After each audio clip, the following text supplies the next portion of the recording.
Some people mistake silence for weakness. They see a calm Uber driver, hands steady on the wheel, and assume he's just another man trying to get through the day. They don't stop to wonder what he left behind or what he's capable of. That's the mistake the bikers made on that empty highway. They grabbed him, mocked him, shoved him, thinking he was helpless. What they didn't know was simple. The man they were pushing around was Keanu Reeves, and he was once a Navy SEAL. And the moment they laid hands on him, karma quietly took its seat in the back of the car. Before we continue, thank you for watching and supporting these stories. If you enjoy emotional, cinematic narratives where quiet heroes rise at the right moment, make sure to subscribe and turn on notifications. Your support truly helps us keep bringing these stories to life. Most highways feel the same in the early afternoon, wide open, sun-bleached, humming with passing engines. But for Keanu Reeves, this stretch of road had become familiar in a different way. Ever since retiring from the Navy SEALs, he had chosen quiet jobs, quiet routines, quiet places where nobody asked too many questions. Driving Uber was simple, peaceful, predictable, and peace was something he hadn't had in years. He had stopped chasing missions, stopped chasing ghosts, stopped being the man who always ran toward danger. Now he drove people to the airport, played soft music through the speakers, and watched the horizon without expecting trouble. But trouble had a way of finding men like him, men who wanted nothing more than to disappear. That afternoon, his last ride had canceled. He didn't mind. It gave him a moment to stretch his legs. He pulled the car to the shoulder of a quiet two-lane road, the kind that wound between dusty hills and long grass that swayed with the wind. He stepped out, inhaled the crisp air, and ran a hand through his hair. He had no idea that 3 bikes were approaching from behind, loud, fast, and hungry for chaos. Not yet. Instead, his mind drifted to quieter thoughts. His mother, who always worried. His commander, who hugged him the day he signed his exit papers. The teammates he'd lost. The lives he'd saved. The reasons he walked away. He didn't leave out of fear. He left because too much violence had rested on his shoulders for too long. He wanted calm. He wanted normalcy. He wanted to be human again. But peace has a fragile shell, and the wrong people know exactly how to break it. Keanu was reaching into his trunk for a bottle of water when he heard the rumble. 3 engines, heavy, high-pitched, aggressive. Bike engines had a sound you could feel in your ribs. He froze, listening. They weren't casually cruising. They were speeding, coming right toward him. He closed the trunk calmly, turning his head just enough to see them in the side mirror. 3 bikers. Leather vests. Cut sleeves exposing uncovered arms. The kind of men who laughed at small towns because they believed nothing could touch them. They slowed as they approached his car, exchanging looks that made Keanu's stomach tighten, not out of fear but out of recognition. He'd seen this type before. Men who grew strong when they smelled weakness. Men who tested boundaries just because they could. Men who didn't understand the line until they crossed it. The first biker, the biggest, revved his engine before cutting it off. He slid off the bike, cracking his knuckles loudly. "Hey," he called, "you the Uber guy." Keanu didn't smile, didn't frown. He simply turned to face them with calm eyes. "I am. Do you need a ride somewhere?" The second biker laughed, the cruel kind of laugh that told Keanu exactly what this was. "Nah," he said, stepping forward. "We just wanna talk." The third one kicked a rock across the pavement. "Nice car. You make good money driving people around." Keanu didn't respond. He sensed how they were positioning themselves, one in front, one drifting to the right, one circling behind. It was instinctive, predatory. He let out a slow breath. Not fear. Not panic. Just disappointment. He had hoped today would be peaceful. "We're just curious," the big biker said, stepping closer, "how a guy like you ends up on a road like this. Expensive suit, expensive watch, cheap job." He tilted his head. "Doesn't really add up, does it?" Keanu remained still. "Some people work because they want to," he replied quietly, "not because they have to." That irritated the biker. "Smart mouth," he muttered. He reached forward suddenly, gripping Keanu's collar with a fist the size of a brick. "How about you lose the attitude?" Keanu didn't resist, not yet. He simply looked at the hand, then at the biker's face. Most people would react. Pull away. Push back. Show fear. Keanu did none of those things. That unsettled them more than aggression would have. The biker behind him scoffed. What's wrong with him? Cat got his tongue. No, the leader growled, pulling Keanu closer. He's one of those quiet, tough guys. Thinks not talking makes him dangerous. The other laughed. Dangerous him. He's an Uber driver, man. Keanu didn't blink. He didn't raise his voice. He didn't show anger. He simply said, let go. The leader leaned in, face inches from Keanu's. Or what? There was a moment, a thin, stretched second, where the air felt like it stopped moving. And Keanu knew that everything he had avoided since retirement was standing right in front of him. He didn't want violence. Didn't want the old instincts to wake up. Didn't want to be the man he used to be. But these men didn't understand restraint. They only understood force. The leader squeezed Keanu's collar harder, yanking him forward. Look at you, he sneered. Dressed like you're somebody, but you're nothing, man, just a driver. Keanu inhaled once slowly. The same breath he used before entering hostile buildings.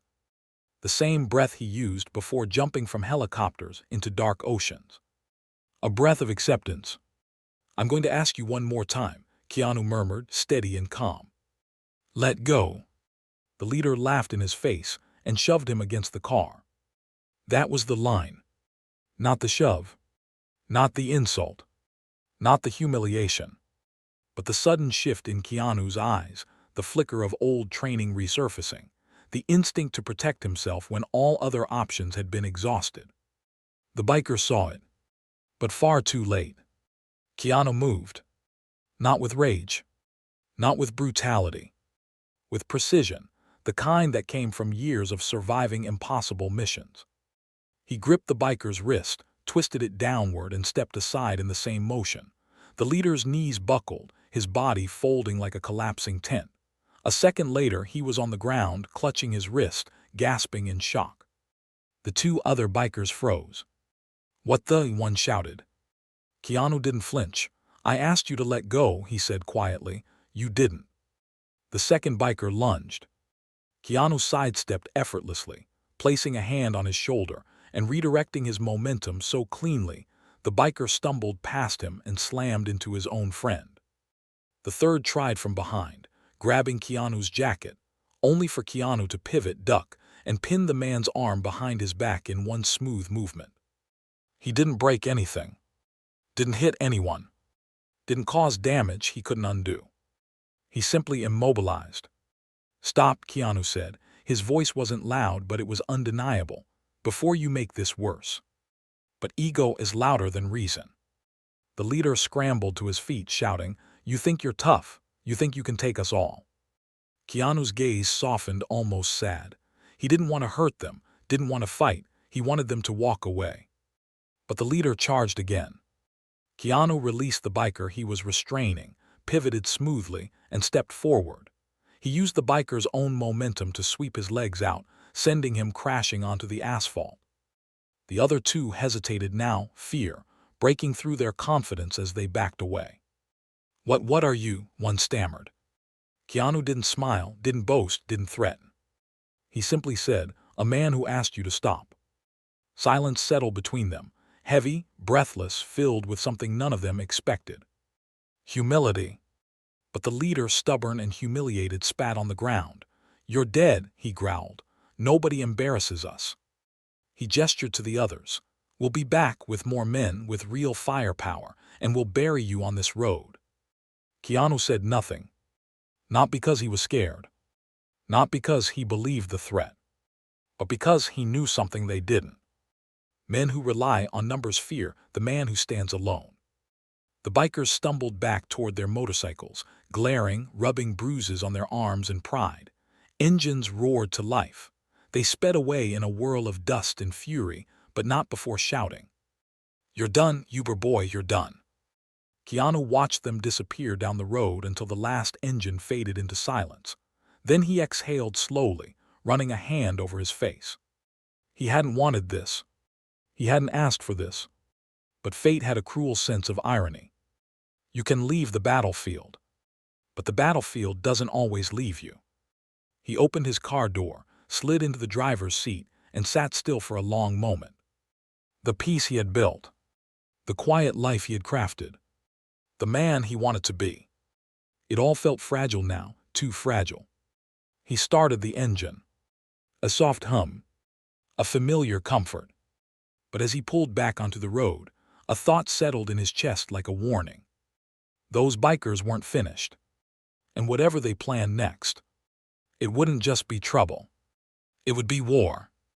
Keanu drove for almost 20 minutes before he realized his hands were still too tight on the steering wheel. He loosened his grip and flexed his fingers, watching the road unwind in front of him. Golden fields rolled by on either side, cut occasionally by cracked fences and mailboxes that had seen better days. On a normal shift, he would have turned the music up, let the noise of a guitar fill the empty space. Today he drove in silence. His training had taught him to read threats, not just in the moment, but beyond it. And everything about that encounter told him those bikers weren't the type to shrug off embarrassment, especially not on an empty road with no witnesses but their own bruised egos. He'd seen it before in war zones, in bars off base, in quiet towns where men built their identity on being feared. Take away that fear, and they reach for violence to get it back. He glanced at the side mirror, nothing but dust and sky. Maybe he thought this time is different. Maybe they'll cool off. Maybe they'll forget. He almost believed it. His Uber app chimed. A new ride request flashed on the screen. Pick up Emma L. Roadside Assistance, 1 mile ahead. Keanu frowned. The pin sat almost exactly where he had pulled over earlier. Coincidence? Maybe. But his instincts nudged him the way they always did right before a mission. He accepted the ride. If someone really needed help on this stretch of road, he wasn't going to drive past them and pretend he hadn't seen. Within minutes he saw her, a young woman in a faded denim jacket standing beside a dusty sedan with the hood propped open. She had one hand on her hip, the other holding her phone, her posture tense and frustrated. Even from a distance, she looked exhausted, like this wasn't the first thing to go wrong that week. Keanu pulled over behind her car, hazard lights blinking. Emma looked up, read the Uber sign in his windshield, and let out a breath of relief. Thank God, she murmured. He stepped out. Emma. Yeah, she said, nodding, tucking a strand of hair behind her ear. You must be Keanu. Sorry for the weird pickup spot. My car just died. He peered under the hood. The engine bay smelled faintly burnt. Did it overheat? He asked. She shrugged helplessly. I don't know. It started making a noise, then everything on the dash lit up like a Christmas tree. I pulled over before it gave up completely. I was hoping to get to the next exit. You did the right thing, he said. Better to stop than push it. She looked at her car like it had betrayed her. Yeah, well, my boss is going to disagree. He closed the hood gently. You got a shop you trust. Back in town, she said, but that's like 40 minutes away. I can drive you there, he replied. We'll sort the car out later. She hesitated. Are you sure? That's a long way to go for an Uber. I don't want to mess up your shift. He almost smiled. It's what I signed up for. She looked at him a little longer this time, as if trying to figure out why his eyes seemed older than his face. All right, she said softly. Thanks. He opened the passenger door for her. She slid in, hugging her bag to her chest like it carried everything that still held her life together. Once he was back behind the wheel, he checked the mirrors again. Still nothing. He pulled onto the road. Rough day? He asked as they picked up speed. Emma laughed humorlessly. Something like that. My son's got a fever, my mom's watching him, my boss is on my case about missing shifts, and now my car decided to join the party and die. How old is your son? Keanu asked. 4, she said, a hint of warmth creeping into her voice. Smart as anything, too smart sometimes, but he's been sick a lot this year. She stared out the window. I don't really have the money for a new car if this one is done, and I can't miss work, and I can't. She cut herself off, realizing she was spilling her life to a stranger. Sorry, she said, you don't need to hear all that. "It's all right," Keanu replied. "I've heard worse on longer drives." She studied him. "You always this calm?" He shrugged lightly. "I've seen enough chaos for a lifetime. Calm feels better." "Yeah, well," she said, "if I had your calm, I'd probably sleep at night." He almost said, "I don't sleep much either," but he kept it to himself. For a few minutes, the drive was peaceful. The rhythm of the road, the soft hum of the engine, the way the sun started to tilt just slightly west, all of it almost lulled him into believing today might end quietly. Then he saw them. Far in the distance, three dark shapes parked sideways across the road. His heart rate didn't spike. It changed. Measured, focused, ready. Emma didn't notice at first. She was scrolling through her phone, texting someone, probably her mom. Keanu's eyes flicked to the rearview mirror. A black pickup had pulled onto the road behind them. It drove at an easy pace, but something about the distance it kept, the way it matched their speed, told him it hadn't ended up there by accident. He slowed down a little. The figures up ahead became clearer. 3 bikes. The same 3. His grip tightened on the wheel. The leader stood in the middle of the lane, helmet off, arms crossed. The 2 others leaned on their bikes like vultures waiting for something to fall. "Everything okay?" Emma asked, sensing the shift in the air. Keanu's voice stayed level. "Emma, I need you to stay calm." She straightened. "What's happening?" He nodded toward the road ahead. "Remember those guys I mentioned when you booked the ride? The ones that were causing trouble out here?" "I just thought you meant traffic or something," she whispered. "Not today," he replied. The bikes weren't alone. As they got closer, Emma saw a few more shadows emerge from the dry grass near the roadside. Men, leather, tattoos. "A gang," she breathed. "Something like that," Keanu said. He checked the mirror again. The black pickup closed the gap, not dangerously, but deliberately, boxing them in. Her voice began to shake. "Keanu." "It's all right," he said quietly. "We're going to stop the car. You're going to let me do the talking. Stay behind me, no sudden movements." "Are they going to hurt us?" she asked. He didn't lie to her. "They're going to try," he said.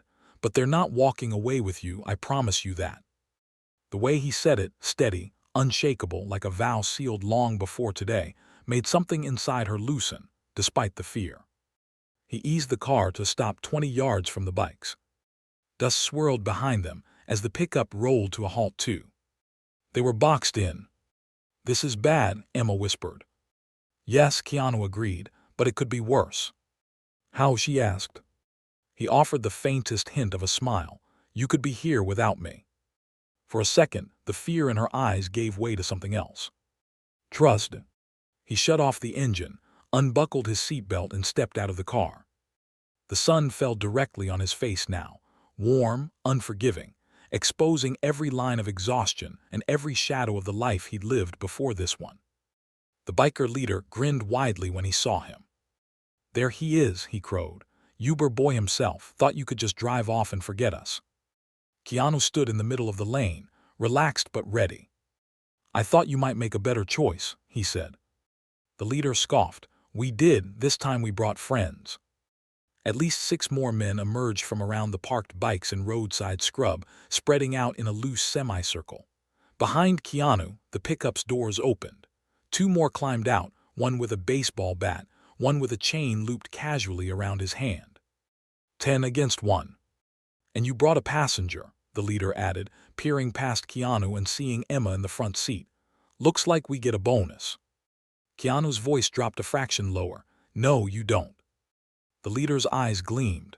"You can't protect her and yourself, pretty boy." Keanu took a breath, drawing in the reality of the moment like oxygen before a dive.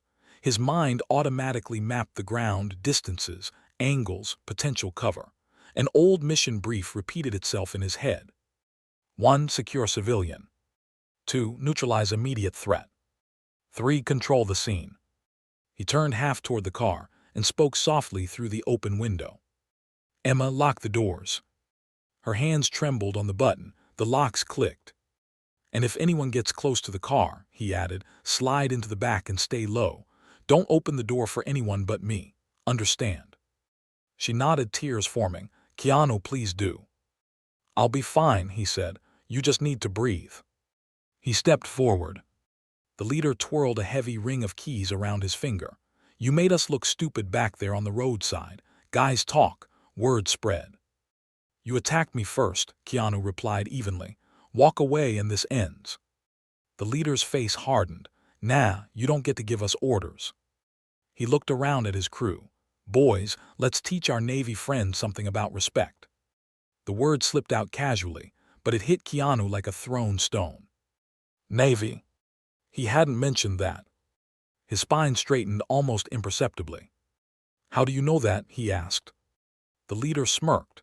"Your plates aren't exactly subtle, veteran tags. And this morning at the gas station, a nice old man said he hoped his Navy hero passenger had a good day."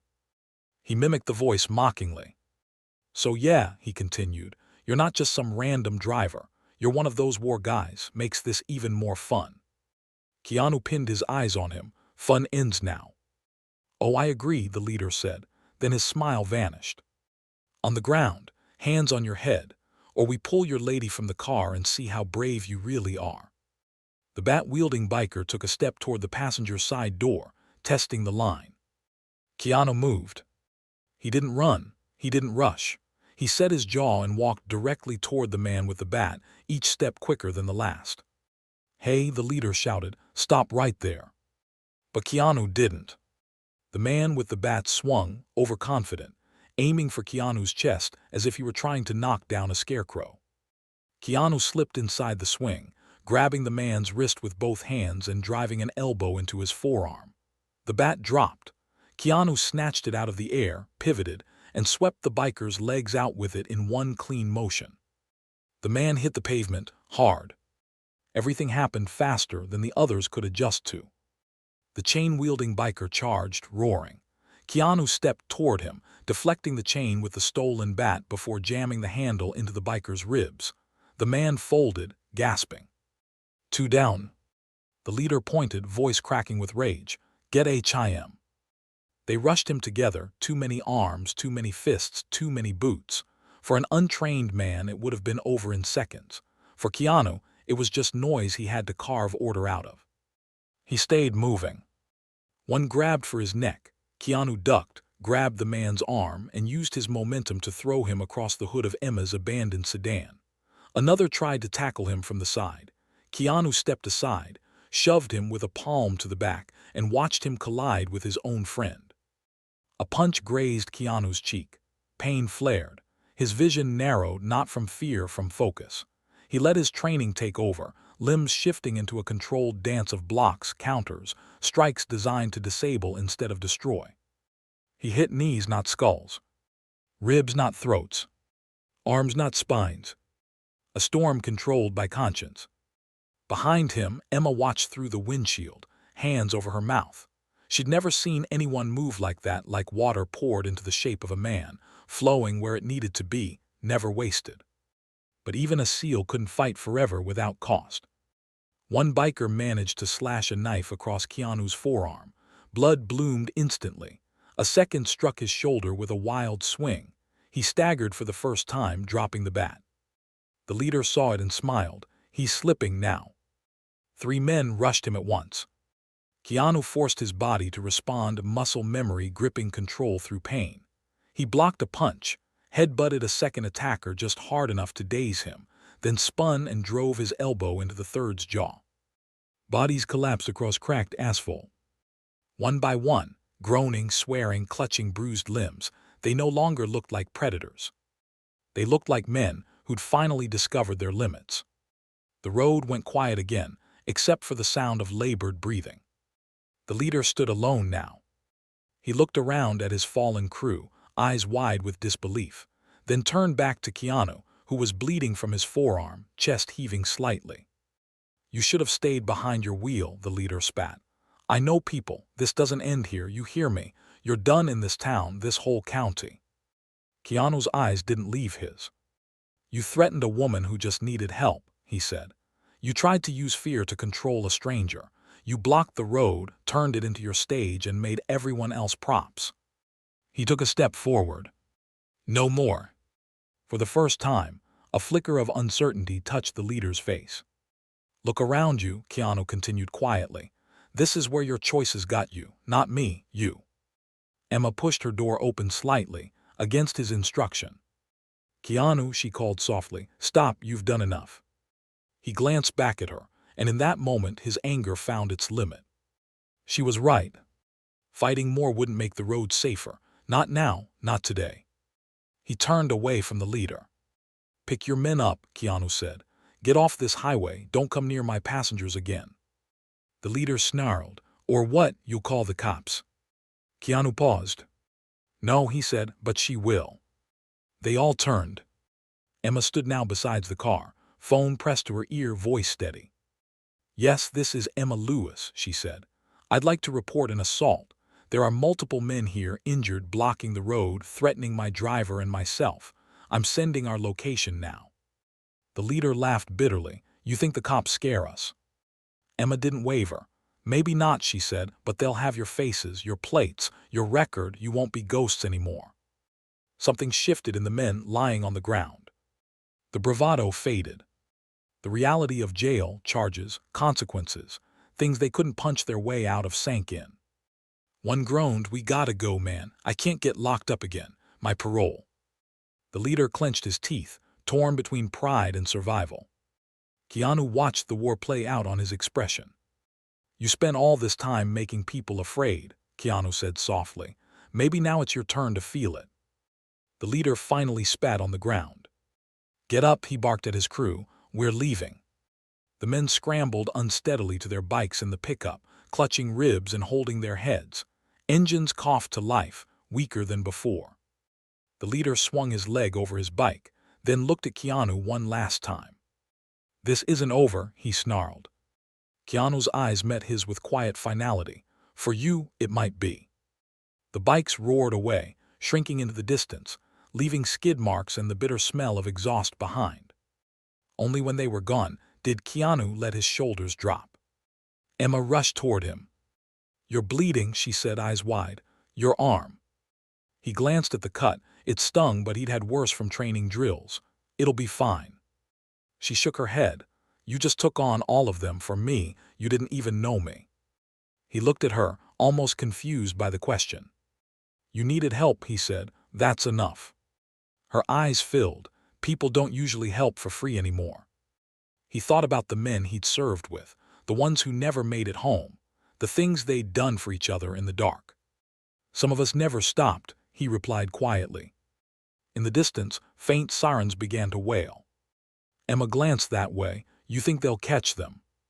"Maybe not today," Keanu said, "but now their names are in a system. Their faces are in your statement. They're not invisible anymore." She nodded slowly, understanding more than his words said. He walked back to his car, opened the trunk, and pulled out a small first aid kit. Sitting on the edge of the bumper, he cleaned his arm with practiced efficiency. Emma watched him. "You really were in the military, weren't you?" "Yes." "Army?" He almost smiled. "Navy." She hesitated. "SEAL." He wrapped the bandage around his forearm and secured it. "Once," he said, "a long time ago." She sat beside him on the trunk, leaving just enough space to be respectful. "Why'd you stop?" she asked. The wind tugged at his hair. The sirens grew louder. "Because I got tired of being the guy they called when things were already broken," he answered. "I wanted to live in places before the breaking happened." "And yet," she said softly, gesturing to the road, "here you are." He followed her gaze.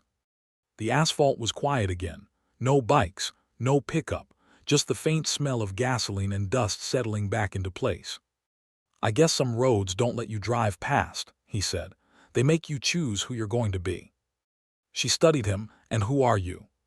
He thought about it for a long moment. "Someone trying to be better than he was yesterday," he said, "even if some parts of who I was still show up when they're needed." The sirens finally reached them. A patrol car rolled up, gravel crunching under its tires. Two officers stepped out, eyes going wide at the scene, scrape marks, skid lines, droplets of blood, a shaken passenger, and a calm man with a bandaged arm and eyes that had seen too much. Keanu gave his report quietly, factually, without drama. Emma added her account, voice steady, hands no longer shaking. The officers looked at Keanu with a mixture of gratitude and suspicion. "You took on all of them?" one asked. "They were careless," Keanu replied simply. "They'll make another mistake somewhere else. At least now you know who to look for." The officer nodded slowly. "You did good, sir, but be careful. Men like that, they hold grudges." Keanu almost smiled. "So do I, but I've learned to hold them differently." When everything was finally logged and cleared, the officers offered Emma a ride back to town. She hesitated and looked at Keanu. "Will I see you again?" she asked. "Probably," he said. "This is my route." She thought about that for a moment, then nodded. "If I do, the ride's on me. Least I can do." He shook his head. "Take care of your son, that's enough." She swallowed, blinking back emotion. "Thank you, Keanu, for everything." He watched the patrol car take her away, then turned back to his own. The sun was starting to lean toward evening now, tinting the highway with warmer light. He slid into the driver's seat, looked at the blood on his sleeve, the dust on his dashboard, the empty backseat where, just hours ago, he thought he'd spend the day in quiet anonymity. The Uber app pinged softly with a new request. He stared at the screen for a few seconds. Then he accepted. As the car rolled forward, the wind brushing through the open window, he spoke softly to no one in particular. "You can run from who you were," he murmured, "but sometimes the world still needs him." The road stretched out before him, long, uncertain, full of strangers who didn't know that the man driving them carried more than just directions in his head. He carried storms. And for the first time in a long time, he was okay with that. Because today, on an empty stretch of highway, he'd been reminded of something he thought he had left behind. Being a hero didn't always mean going to war. Sometimes it just meant stopping when everybody else kept driving, and making sure that when trouble knocked on a stranger's window, it met the wrong Uber driver.